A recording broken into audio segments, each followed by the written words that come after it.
بسم اللہ الرحمن الرحیم۔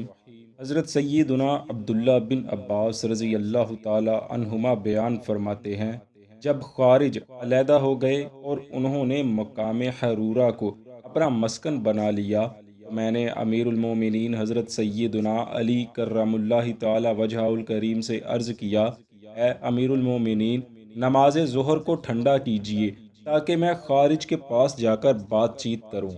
حضرت علی نے فرمایا، میں انہیں تمہارے لیے خطرہ سمجھتا ہوں۔ میں نے عرض کیا، انشاءاللہ کچھ نہیں ہوگا، آپ مجھے اجازت دیں کہ میں ان سے بات چیت کروں۔ حضرت ابن عباس فرماتے ہیں، امیر المومنین حضرت علی نے مجھے اجازت دی تو میں نے خوبصورت یمنی لباس زیب تن کیا اور ان کے پاس چلا گیا۔ یہ دوپہر کا وقت تھا اور خارج میں سے اکثر لولا کر رہے تھے۔ میں نے دیکھا کہ وہ لوگ زیادہ جفاکش تھے، ان کے ہاتھ سخت اور ان کے چہروں پر سجدوں کے نشانات عیاں تھے۔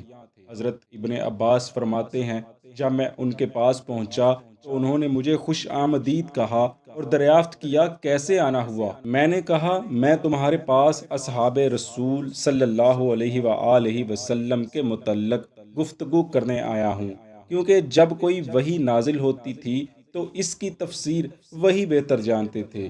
خارج میں سے بعض کہنے لگے کہ اس کے ساتھ کلام نہ کیا جائے، لیکن بعض نے کہا اس کے ساتھ ضرور بات کرنی چاہیے۔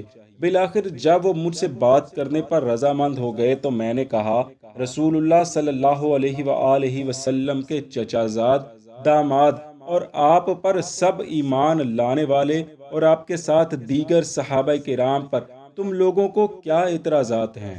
وہ بولے، ہمیں ان لوگوں پر 3 طرح کے اعتراضات ہیں۔ میں نے پوچھا وہ کیا ہیں؟ کہنے لگے، پہلا اعتراض یہ ہے کہ یعنی حضرت علی رضی اللہ تعالی عنہ نے اللہ کے دین میں لوگوں کو حاکم بنایا ہے، جبکہ اللہ رب العالمین کا قرآن پاک میں واضح فرمان ہے، یعنی حکم تو صرف اللہ ہی کے لیے ہے۔ میں نے کہا، دوسرا اعتراض پیش کرو۔ کہنے لگے، اس نے یعنی حضرت علی نے جنگ جمل لڑی ہے، لیکن قیدی بنائے نہ ہی مال غنیمت لوٹا۔ اگر مد مقابل کافر ہیں تو ہمارے لیے ان کے اموال حلال تھے، اور اگر مسلمان تھے تو ان کے خون حرام تھے۔ میں نے کہا، تمہارا تیسرا اعتراض کیا ہے؟ کہنے لگے، اس نے اپنے نام کے ساتھ امیر المومنین لکھنا ترک کر دیا ہے۔ اگر وہ مومنوں کا امیر نہیں ہے تو پھر کیا کافروں کا امیر ہے؟ حضرت عبداللہ ابن عباس رضی اللہ عنہما فرماتے ہیں، میں نے ان سے کہا، اگر میں تمہارے سامنے اللہ کی کتاب اور سنت رسول اللہ صلی اللہ علیہ وآلہ وسلم سے ایسے ٹھوس دلائل بیان کروں جن کا تم انکار نہ کر سکو تو کیا تم اپنی بات سے رجوع کر لو گے؟ وہ کہنے لگے، ہاں ہم کریں گے۔ میں نے کہا، سنو، تمہارا یہ کہنا کہ حضرت علی نے اللہ کے دین میں لوگوں کو ثالث بنایا ہے، تو اللہ رب العالمین قرآن پاک کی سورہ مائدہ میں ارشاد فرماتا ہے، اے لوگو جو ایمان لائے ہو، جب تم احرام کی حالت میں ہو تو شکار نہ کرو۔ تم میں سے جو کوئی جان بوجھ کر اس حالت میں شکار مارے تو جو جانور اس نے مارا ہو اس کے برابر ایک جانور مویشیوں میں سے فدیہ دینا ہوگا، جس کا فیصلہ تم میں سے 2 انصاف والے کریں گے۔ یہ فدیہ بطور قربانی کعبہ میں پہنچایا جائے گا، یا اس کا کفارہ چند مسکینوں کو کھانا کھلانا ہے، یا اس کے برابر روزے رکھنا ہے تاکہ وہ اپنے کیے کا مزہ چکھے۔ جو کچھ اس سے پہلے ہو چکا وہ اللہ نے معاف کیا، اور جو کوئی دوبارہ وہی حرکت کرے تو اللہ اس سے بدلہ لے گا، اور اللہ غالب ہے، بدلہ لینے والا ہے۔ پھر ایک اور موقع پر ارشاد فرمایا، یعنی اگر تمہیں میاں بیوی کے درمیان آپس کی انبن کا خوف ہو تو ایک منصف مرد والوں میں سے اور ایک عورت کے گھر والوں میں سے مقرر کرو۔ حضرت ابن عباس نے فرمایا، میں تمہیں خدا کی قسم دیتا ہوں، بتلاؤ کہ لوگوں کو ان کے خون بہانے، جانیں مارنے اور آپس کی صلح صفائی میں ثالث بنانا زیادہ قرین قیاس ہے، یا ایک خرگوش کے متعلق جس کی قیمت صرف 4 درہم ہے؟ وہ بولے بخدا لوگوں کے خونوں اور آپس کی صلح جوئی میں۔ فرمایا اب بتاؤ کیا میں اس اعتراض سے بالکل نکل گیا ہوں؟ کہنے لگے جی ہاں۔ پھر فرمایا تم لوگوں کا دوسرا اعتراض یہ ہے کہ حضرت علی نے قتال کیا لیکن قیدی بنائے اور نہ ہی مال غنیمت لوٹا۔ بتاؤ ذرا کیا تم لوگ اپنی ماں یعنی ام المومنین حضرت عائشہ صدیقہ رضی اللہ عنہا کو قیدی بنانا چاہتے ہو؟ اور کیا تم ان سے وہ کچھ حلال سمجھتے ہو جو ان کے علاوہ دوسری عورتوں سے سمجھتے ہو؟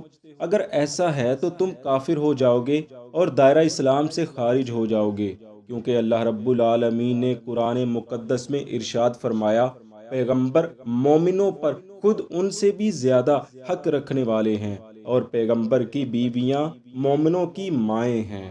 یعنی تم لوگ دو گمراہیوں کے درمیان متردد ہو، لہٰذا ان میں سے جو چاہو اپنے لیے پسند کر لو۔ پھر حضرت ابن عباس نے فرمایا کیا میں اس اعتراض سے بھی نکل گیا ہوں؟ وہ کہنے لگے ہاں۔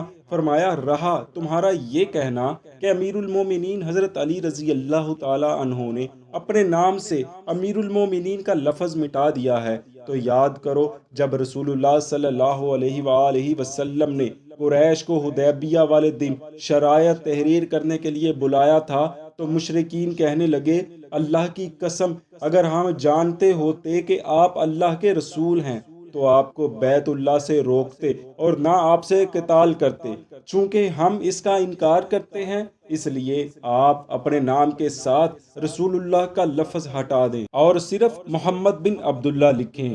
اس پر رسول اللہ صلی اللہ علیہ وآلہ وسلم نے فرمایا اللہ کی قسم بلا شبہ میں اللہ کا رسول ہوں، اگرچہ تم میری تکذیب کرو۔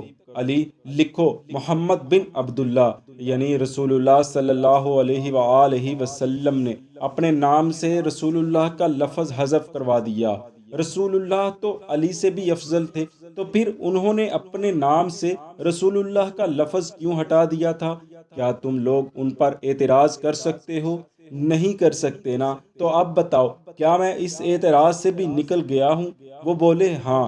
منقول ہے کہ حضرت ابن عباس رضی اللہ عنہما کی اس گفتگو کے بعد 20,000 خوارج واپس لوٹ گئے اور بقیہ صرف 4,000 رہ گئے تھے، جن کے ساتھ امیر المومنین حضرت علی رضی اللہ تعالی عنہ نے جنگ کی تھی اور ان تمام کے تمام کو قتل کر دیا تھا۔